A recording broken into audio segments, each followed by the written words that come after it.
Hey guys, it's David Konikov here. And yesterday, Douglas Murray went on Lex Friedman and he was pressed about Gazan civilian casualties. Has Israel gone too far? And I think he gave a great response detailing why Israel has a unique challenge when it comes to Gaza and really why Israel is morally obligated to fight this war. Check it out. The response to October 7th by Israel. Can you steel man the case that Israel went too far? Well, the case that started from very early on that critics of Israel had was the claim that I think I first heard it on about the 8th of October before Israel had done anything in response, was the claim that Israel must act proportionately in response. And I have a critique of this that I've often expressed, which is that there is such a thing as proportionality in warfare. And at the same time, Israel is always accused of acting disproportionately. And the proportionality that much of the rest of the world seems to think Israel should express in warfare is to have an equal level of suffering or killing on both sides. I don't think there's any law of war that says that, if you kill 1,200 people and you kidnap another 250, that, as it were, the other side's allowed to do the same back. But that's what a lot of people think. And then when they see the death toll escalating on the Gazan side, they say Israel has acted disproportionately and has overreacted. That one is tricky because it's my belief that, again, this is a basic thing, but it has to be stated that 9 million citizens of Israel, if you extrapolate that out to what the 7th of October would have meant in American terms, you'd be talking about a day on which, if the attack had happened in America, where 44,000 Americans were killed in one day and 10,000 American citizens taken hostage. Nobody can tell me that if such an atrocity occurred, that America would not do whatever it needed to destroy the groups that had done that and to retrieve the hostages who'd been taken. So just on that point, I agree with you 100%. America would hit hard back. And I think a lot of Americans would feel justified in that. But it's also possible that the military-industrial complex and the politicians would do something like the war in Iraq and Afghanistan, which means extend far beyond hitting back and actually do a thing that's destructive to everybody, including America financially, and the flourishing of America and the flourishing of humanity broadly, and the region and the stability and the war on terrorism, if that's a real thing.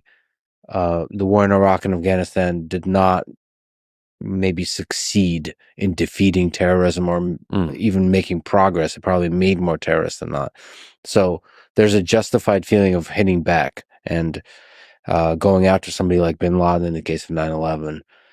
And then there's just the actual implementation. And it seems like the implementation can sometimes, unintended or unintended, have consequences that are bordering on war crimes, if not downright war crimes. Now, this is a general statement.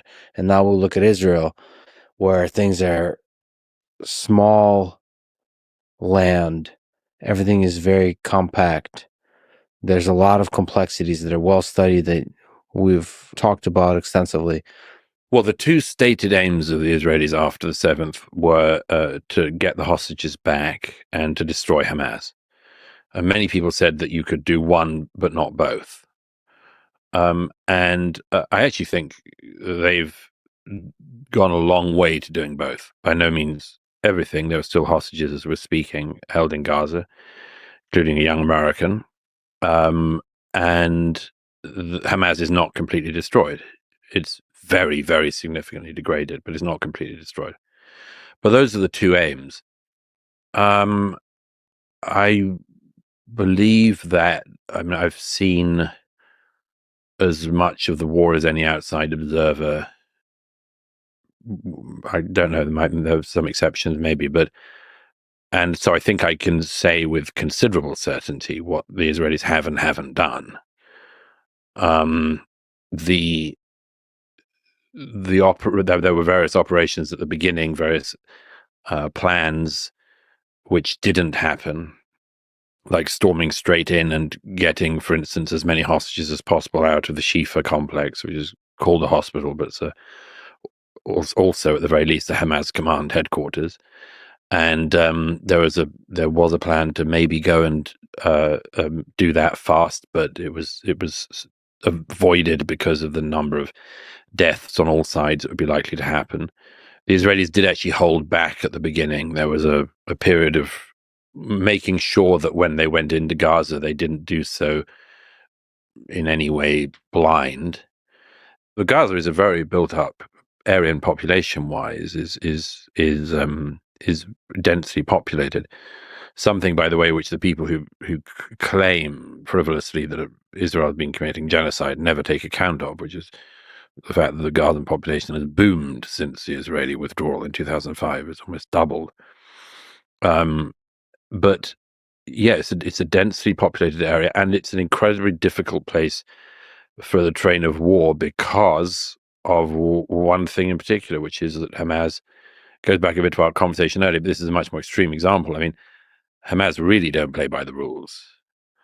In fact, they use the rules of war, the laws of war, completely to their own advantage. You know, it has to be reiterated, you are not meant to disguise your army as civilians. You're not meant to use places of care, like hospitals, as bases for your military operations. You're not meant to use schools and places of worship as operating centers of war. And Hamas does all of these things and has always done so. And it does so with the very obvious reason that for them, the whole thing is a 2-for-1 offer. You get to operate everywhere. And if the Israelis operate anywhere, you claim that this is a war crime, because how could they attack this group of civilians? These people who are dressed as civilians, these people merely fighting from a mosque, and so on. And that's why everybody who's been to Gaza, who's seen the fighting, knows the same thing, which is this is just incredibly difficult warfare of a kind that American troops have seen in the last 20 years in Fallujah and elsewhere. Kurdish militia, the Peshmerga, saw when they were fighting as our frontline troops in the war against ISIS. Similar house to house, but by no means with the same entrenched bases. Again, it can't be stressed enough that Hamas has used the years since the Israeli withdrawal from 2005 to build this vast underground tunnel network. And again, it's obvious, but it has to be remembered. And I quote one of the Hamas leaders in the book saying this in an interview: when they build their tunnels, they do so in order that their tunnels are used by them, Hamas, to store their weaponry, to secure their fighters, and to hold hostages. They do not build their underground tunnel networks for the safety of Gazan civilians avoiding aerial bombardment. And, every difference in the world seems to me to exist between a country which does build bomb shelters for its citizens and a government which builds bomb shelters for its bombs. Unbelievably powerful, especially that last line. There's a difference between a society and a government that builds bomb shelters for its citizens to avoid the bombs, and a government that builds bomb shelters for its bombs to avoid them being exploded. And this is what the difference between Israel and Hamas is. You have people that are hiding behind children, and you have people that protect children and citizens. For more, subscribe to the channel. If you want to help us make more of these videos, you can go to buymeacoffee.com/JewishUncensored. Also, Check out our channel memberships and subscribe there as well. We'll get you a lot of exclusive content. So definitely check that out. Thank you for watching and have a good one.